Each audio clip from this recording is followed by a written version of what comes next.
It was a pretty big week in D.C. with some very important investigative hearings on Capitol Hill. We've covered those IRS whistleblowers, the testimony that they gave, showing that something's rotten in the Justice Department. I think impeachment for Merrick Garland, at the very least, is right around the corner. And then yesterday, what a dropped bombshell from Chuck Grassley, the senator from the Judiciary Committee. He actually put out that unclassified, unredacted 1023 form that shows that a confidential human source told FBI agents years ago that our president, Joe Biden, when he was vice president, was offered millions of dollars in bribe money from a Ukrainian interest to affect our foreign policy. That's huge. So let's see how the Washington Post and the New York Times covered it. Let's take a look. Nothing. No, literally nothing. And the networks are about the same. Let's bring in Curtis Houck. He's the managing editor of Newsbusters over at Media Research Center. Just when you think they can't get any worse, Curtis, something tells me that if this exact same document said that Donald Trump was offered $10 million, the coverage might be a little different. Yeah, Larry, I mean, this goes to something that I was reading this morning at the Washington Examiner from Sarah Bedford, pointing out that, remember, this is discussion of this, Donald Trump and President Zelensky. That's what triggered the first Trump impeachment. So you would think that this story is important because, again, it's a tidbit for one of the media's great fascinations, one of the great joys of their personal and professional lives, impeaching Donald Trump in 2019. But, Of course, that didn't come up at all. Instead, on GMA, Good Morning America, this morning, we had 14 minutes and 13 seconds on things either directly related or semi-related to the Barbie movie. CBS had a extended discussion, about 2 minutes, talking about how people throw parties now when they get divorced.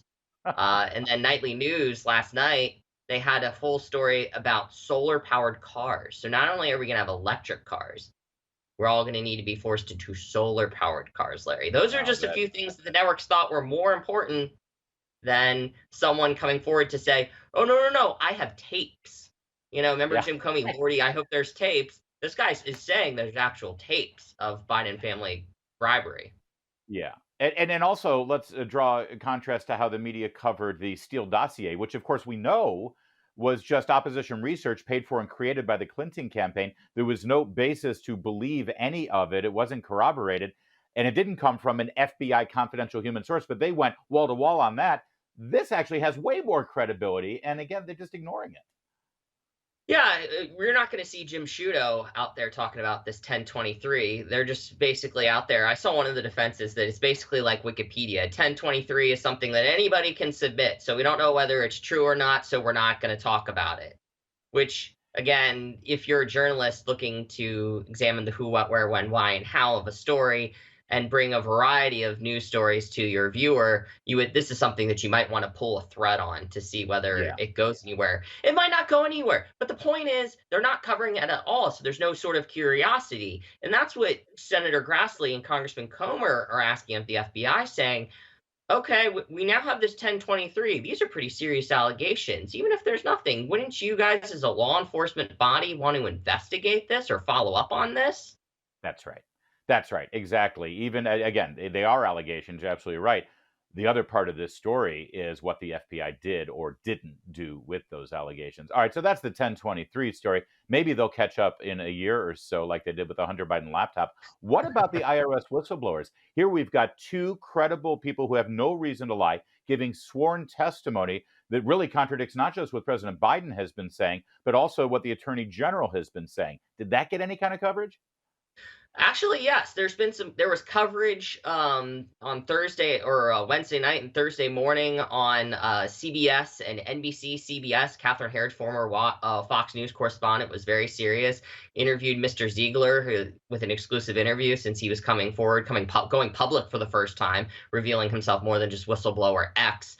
NBC sought to deride the case, frequently mentioned Democratic denials. On Thursday's Today Show, Ryan Nobles was talking about Republicans are seizing. So there's the conservative drinking game word, seizing on these allegations. ABC News, nothing. No. Nothing. Zero. Wow. It's amazing. It's almost like, well, listen, you guys make the point over there at Media Research Center all the time, as Brent Bozell does, is part of the media bias is how they cover the stories and the spin they put on it. The other big part of the bias is what they choose to ignore.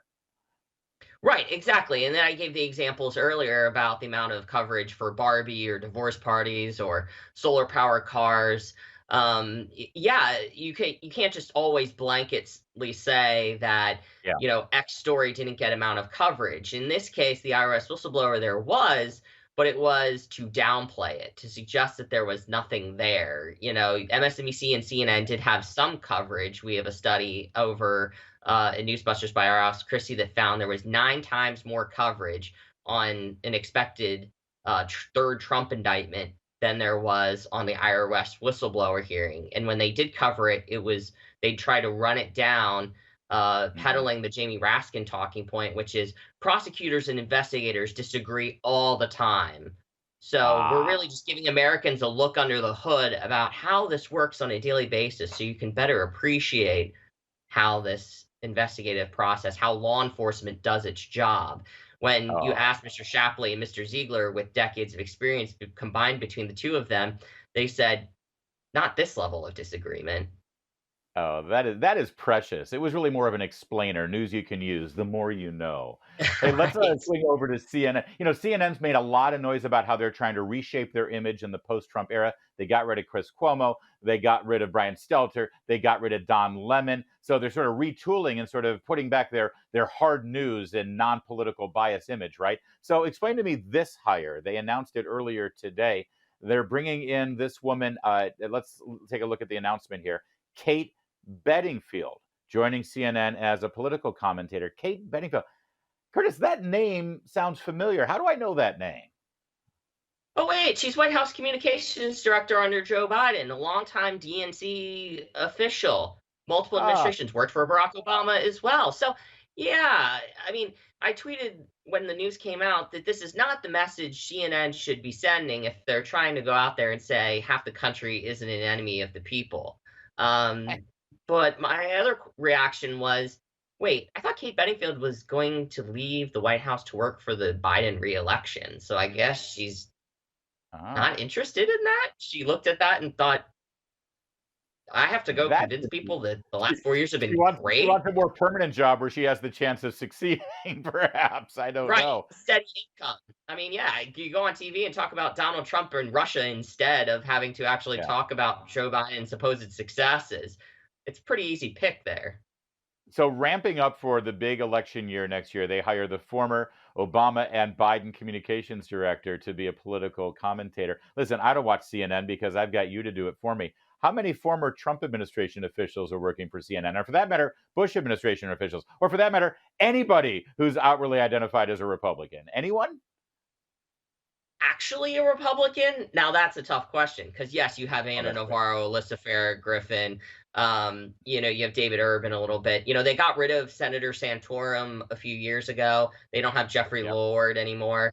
The only conservative they have over there is Scott Jennings, who some people don't like because he worked for Senator McConnell. But if you actually watch him, he's a real conservative over there. But again, that's one person. Okay. So one. I got one. Curtis Houck, thanks for joining us. You have a great weekend. Appreciate all the work you Thanks, do at Larry. Newsbusters and at Media Research Center. All right, there's more to come. We got you covered. You don't need all those other broadcast networks. They ignore the news. We focus on the news. That's why you're here on Salem News Channel.